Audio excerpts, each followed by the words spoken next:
Hello everyone, welcome back to the channel. Today, we dive into the newest chapter of Lythica's story, where every emotion is pushed to its limits. Hung's mother, the woman who carries far too many mistakes from the past. Will she have enough courage to face her children and hope for forgiveness? And especially, when Hung discovers that she has quietly saved every single coin just to buy back their old house. Which direction will everything turn? Tension, heartbreak, or perhaps a small miracle? All of it unfolds in today's episode, the very moment Hung comes face to face with the truth. Hung lived alone in a small house right next to a station, a place tucked between mountain fog and the constant whisper of the wind day and night. Since the day he was transferred up here, he had slowly grown used to the solitude of the highlands, yet every morning, he still woke up with a faint emptiness pressing against his chest. That day, after a long, dragging night shift, he was so exhausted that he fell asleep without even bothering to straighten his blanket. When he finally opened his eyes, sunlight was already flooding the room. The mountain cold slipped through every gap in his clothes, making him shiver. He staggered out of bed, turned on the old kettle, opened the cupboard and took out the last pack of instant noodles he had. With nothing else to eat, he resigned himself to a quick meal, muttering to himself, "Just hang on a few more days. Once I settle in, I'll buy proper stuff." He had barely taken a few bites when, knock knock knock, a firm knock echoed through the quiet little house. He opened the door and was surprised to see the village police officer standing there, a bit of dirt still clinging to his boots. "Morning, Hung," the officer greeted with a friendly smile.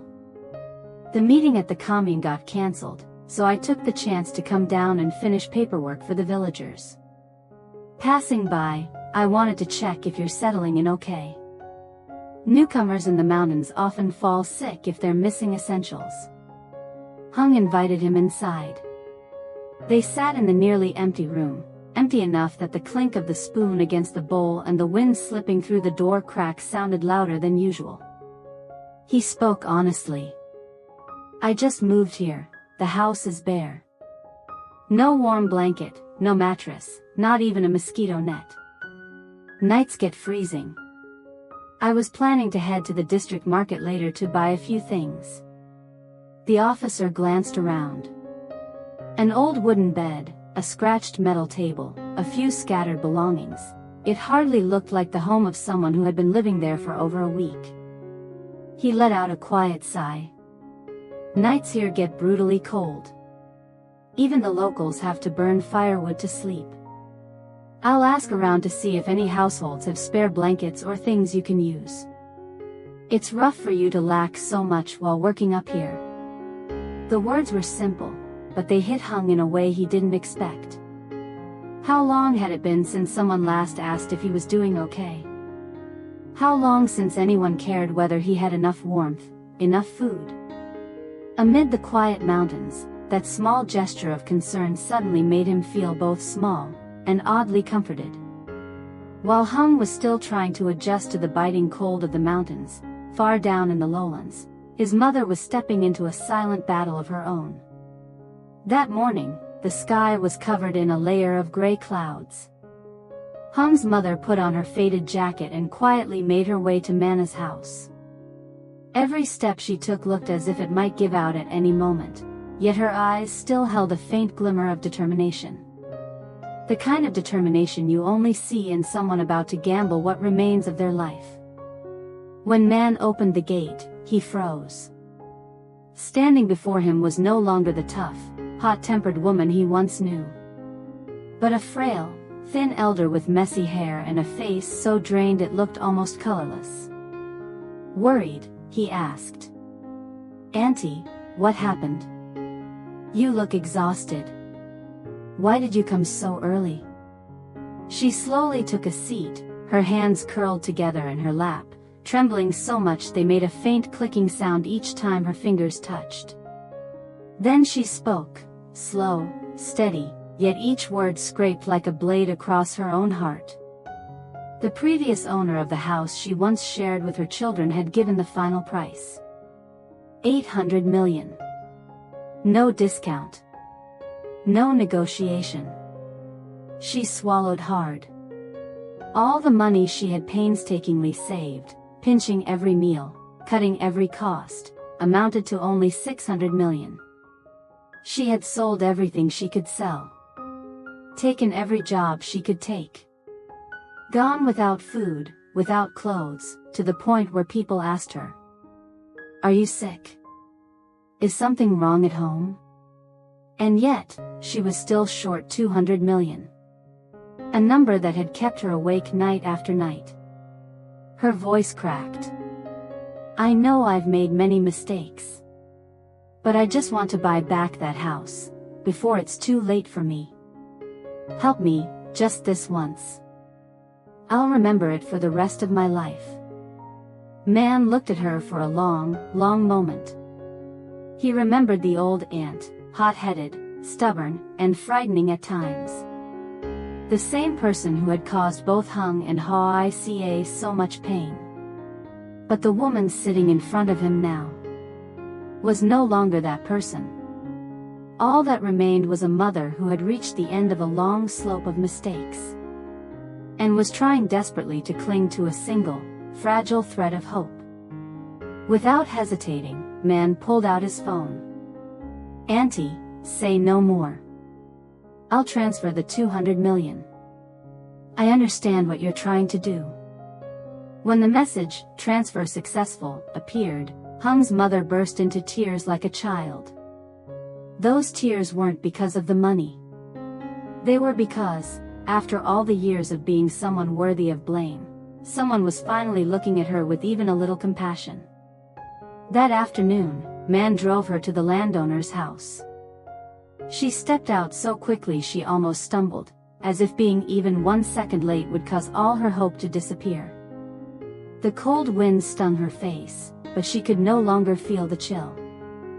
Her heart was pounding, because for the first time in years, she felt she was no longer walking entirely in the dark. A tiny spark of light. But enough for her to keep moving forward. Even knowing there was still a mountain ahead of her to climb. The homeowners sat across from Hung's mother and Man in the small living room. After a long round of discussing, considering, weighing every option, they finally nodded. "If you truly want to take back this house, we agree to sell it for 800 million. But please give us 1 month to pack up and move out." Hearing that, half the weight on Hung's mother's shoulders seemed to lift. Her hands clutched each other tightly, lips trembling, but for a moment no words came out. She opened the fabric bag beside her and pulled out a thick stack of cash held together by an old rubber band. It was 600 million in cash, the savings of her past years, every bill soaked with sweat and tears. With trembling hands, she placed it on the table.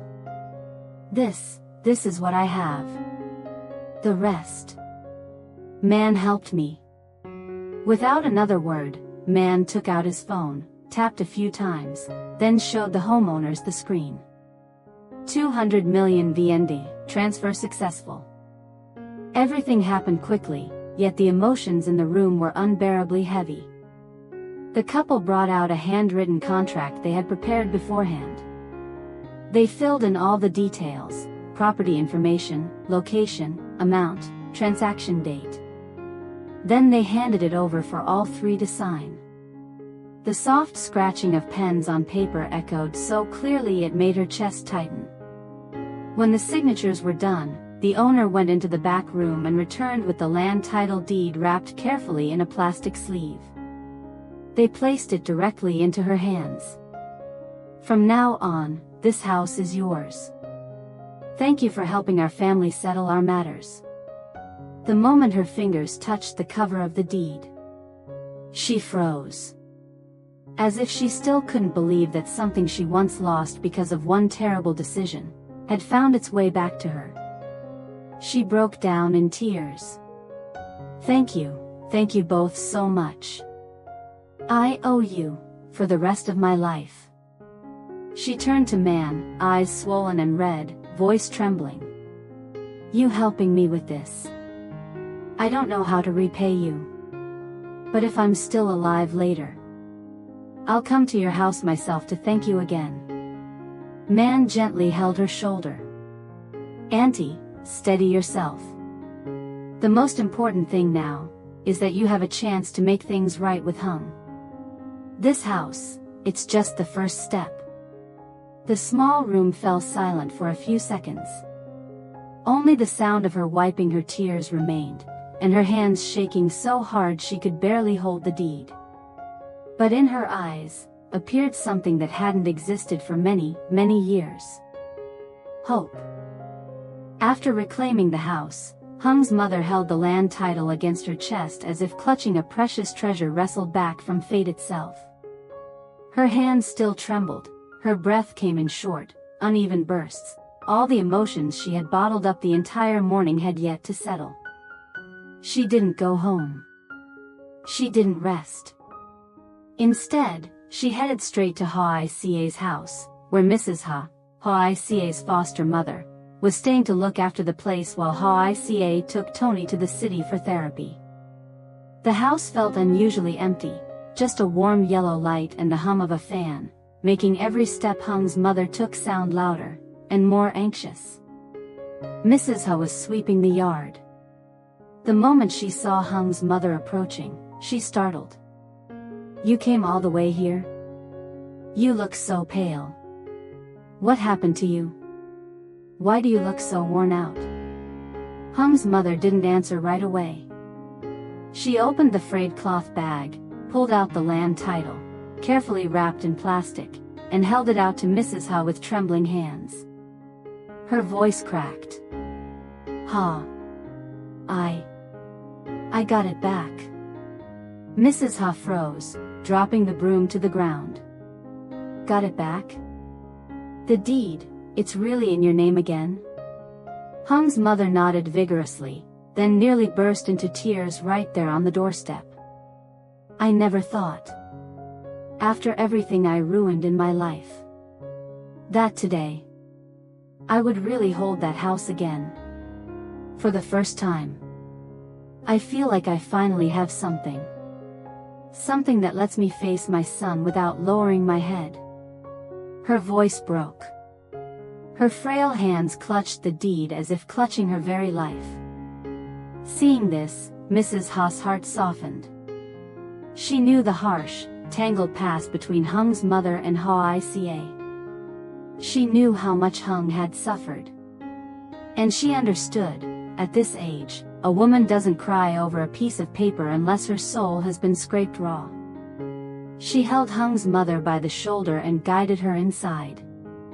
Come in, let's talk properly. You pulled off something huge. I'm happy for you. But worry still shadowed her voice. But, what are you planning to do with the kids? I worry you might act impulsively again, and they'll be the ones hurt.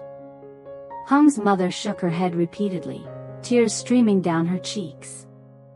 I wouldn't dare. I just want to ask you. Please don't tell Hung yet. Let me bring him this deed myself. I want him to see that I truly tried. That I finally did something, with my own hands. Mrs. Ha sighed, half relieved, half anxious. If you want to surprise them, I'll respect that. But this time, you must be careful, you hear me? Hung and Hoaica, they've suffered enough. Don't let them be disappointed again. Hung's mother hugged the deed to her chest, squeezing it so tightly her knuckles turned white. I know I won't get a second chance, Inside the house, empty of Hoaica and little Tony, the two women sat facing each other. One burdened with a lifetime of regret. The other carrying fear and worry for her foster daughter and her fragile grandchild. A breeze swept in from the yard. The land title lay on the table between them. Quiet and still, like the beginning of a turning point waiting to unfold. That day, Hung had a day off after a long night shift. Knowing the house was empty without Hoài and little Tony, he decided to ride home to check whether Mrs. Ha needed anything. The road was familiar, yet his heart felt lighter than usual. He simply thought he was coming home to visit, nothing more. When his motorbike stopped at the gate, Mrs. Ha turned around from watering the flowers. She seemed surprised to see him so early. "You're back, Hung. You're not on duty today?" Hung gave a faint smile, looking tired but warm. "I got the day off. Thought I'd come check on you, see if you needed anything, and see how the house is while Hoài and Tony are away." She nodded and led him inside. Without Hoài around, the house felt strangely quiet. Every footstep echoed louder than usual. They sat down at the table. Hung had barely asked about a few small things when Mrs. Ha suddenly fell silent, her expression turning heavy. She put her glass down and let out a long breath. "Hung, I have something to tell you. I've been keeping it to myself, but it doesn't sit right with me anymore." Hung leaned forward slightly, confused. "Back cunoi. Kindgiva?" She watched him for a few seconds, then began speaking, slow, steady, as if peeling away old layers. "Your mother, she's come here many times lately. She just stands outside the gate, looks in for a bit, then leaves. She didn't dare approach you. She's afraid you'll reject her like before." Hung froze, not even blinking, when Mrs. Ha continued. "She bought back the old house. All 800 million. She never sold the farmland, she only pawned the house back then. Now she scraped together money, borrowed what she needed, got the house back, then brought me the land deed." She looked straight at him. "She said she wants to see you this weekend. Just once. That's all she asks." The room went completely still. Hung straightened up, shock plain on his face. It felt like someone had suddenly stolen the air from his lungs. It took him a few seconds to speak. "You're saying, my mother really bought the house back?" "Really?" I held the deed in my hands. Hung lowered his gaze to the table. Too many emotions tangled inside him, shock, anger, suspicion, all pounding at his temples. He looked up again, his voice low and cold. "I don't want to meet her." Mrs. Ha frowned slightly. "Hung." He shook his head. "What she did? I haven't forgotten. I'm afraid she'll hurt Hoài again. The house doesn't matter. None of that matters to me. I only care about Hoài and Tony being safe." She looked at him, clearly seeing the wall he had built around himself. "But she really seems to have changed." Hung cut in instantly. "I don't believe it. Someone who nearly destroyed Hoài now suddenly shows up saying she understands her mistakes. I can't accept that so easily." His hands tightened into fists. "Let me handle this myself. I'll look into her intentions. If she truly changed, I'll deal with it. But if this is some trick..." He stared out into the yard, his eyes sharp and cold as a blade. "I won't let her get near Hoài. Not even half a step." The air in the room grew heavy. Mrs. Ha watched him for a long moment, then spoke softly. "Hung, I understand what you're afraid of. But you should prepare yourself for every possibility." Hung didn't answer. He just sat there, staring at the empty yard outside, where the late afternoon light was slowly fading. And he knew. This visit home wasn't just a simple visit anymore. As Hung left Hoài house to return to the station, his steps were slower than usual. The familiar road leading out of town suddenly felt heavier, as if each step weighed twice as much. Questions without answers kept circling in his mind. Why did my mother show up now of all times? Buying back the house, was it true remorse or something else? If she came back only to stir up trouble, could Hoài withstand another blow? The mountain wind cut cold through his jacket, but the chill inside him ran deeper. As he walked, his thoughts tangled together, doubt laced with a slow, aching pain he thought he had buried long ago. No matter how hard he tried to stay calm, fear kept creeping in. What he feared most wasn't that his mother had returned. It was the possibility that Hoài might be dragged back into the storm of hurt once again. Could he forgive? Was he strong enough to face the past? Or would he shut every door, even if it meant shutting out his own mother? And Hoài, if she found out, how would she react? Anger? Worry? Or would she be more forgiving than he could ever be? Hùng gripped the steering wheel tightly as he got into the car, feeling like he was standing at a crossroads with no clear direction. The future ahead looked as foggy as the blanket of mountain mist covering the road before him. The answers would come only when he faced everything head-on. But for now, he held on to one belief. He would protect Hoài at all costs. As for his mother, what did she truly want? The story doesn't end here. Will Hùng open his heart? Will the past finally have a chance to heal? Stay tuned for the next episode to witness the emotional turns that lie ahead. Xin chào tất cả mọi người đã quay trở lại với kênh của mình. Hôm nay thì mình tiếp tục đưa đến với mọi người tập tiếp theo về câu chuyện của Lytieuca và Hùng. Hôm nay thì ở chỗ mình mưa hoài luôn, áp thấp nhiệt đới vô á mọi người, mưa suốt từ sáng đến giờ, sau là trời mưa xong rồi lạnh lạnh nằm ngủ nguyên buổi sáng. Rồi bây giờ là 11 giờ 40 phút trưa mới đang làm việc. Mình buổi sáng thì mình trời lạnh lạnh thì mình lười làm, mình thường hay ngủ, cho đến buổi trưa là bắt đầu mình không ngủ trưa là mình ngồi làm, nên mình đang cố gắng để làm video xong để đăng tải vào lúc 19 giờ công chiếu cho mọi người cùng xem.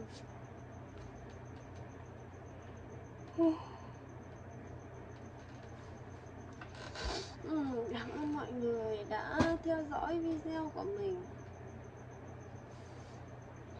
Chào tạm biệt mọi người, chúc mọi người một ngày vui vẻ, hẹn gặp lại vào video sau, bye bye.